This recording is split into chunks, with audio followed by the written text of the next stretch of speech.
मौजूदा सरकार कह रही है कि पलायन हमने रोका है। जो पलायन करके परिवार चले गए थे उन्हें वापस लाने का काम भी हमने किया है। हम प्रगति के रास्ते पर उत्तर प्रदेश को आगे बढ़ा रहे हैं, लेकिन विपक्ष ने सिर्फ और सिर्फ समय बर्बाद किया है। इस बीच प्रियंका गांधी ने क्या कुछ कहा, सुने आप।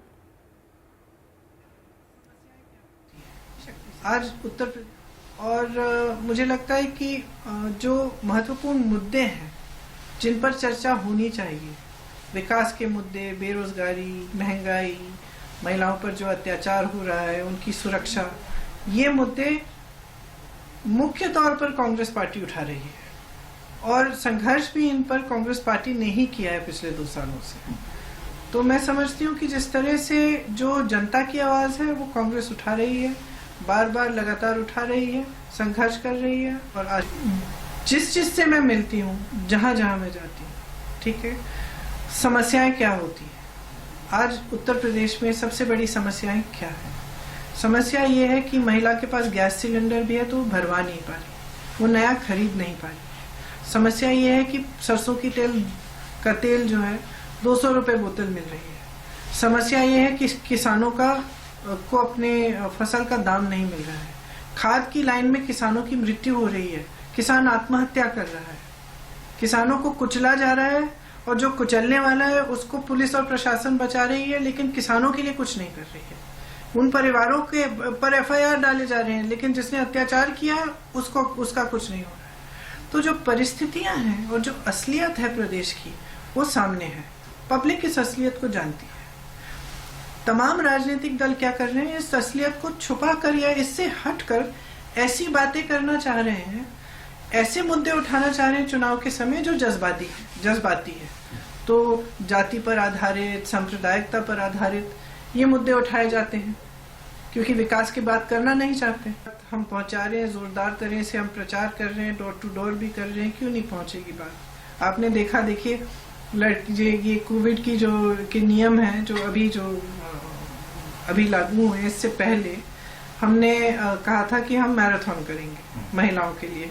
हमने आपस में भी ये अनुमान नहीं लगाया था कि कितनी महिलाएं आएंगी। हमने सोचा कि हाँ ठीक है, मेरठ में मैराथन कर रहे हैं, 1500-2000 महिलाएं आ जाएंगी।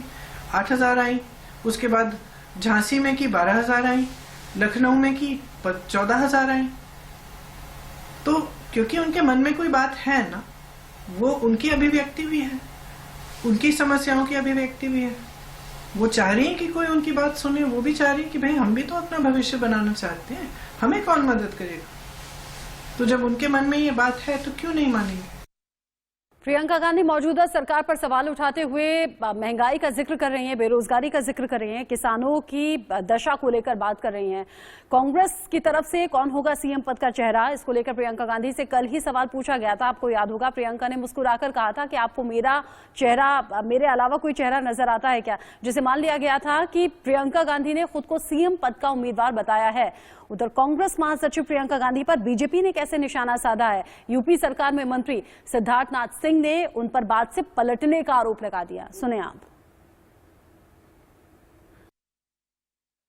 चेहरा वो तो मैंने थोड़ा चिढ़ के कह दिया, क्योंकि बार बार आप लोग वही सवाल कर रहे हैं, ऐसी कौन सी बड़ी बात है। आप बताइए, इतने प्रदेश हैं, इतने प्रभारी हैं, चाहे कांग्रेस पार्टी के हों चाहे भाजपा के हों, क्या आप उन सबसे पूछते हैं कि वो मुख्यमंत्री का चेहरा बन रहे हैं कि नहीं। देखिए, प्रियंका वाड्रा जी ने कल कहा कि मैं उत्तर प्रदेश का कांग्रेस का चेहरा हूं, मुख्यमंत्री, और आज ANI को बुला के खुद ही उससे पलट कर गई।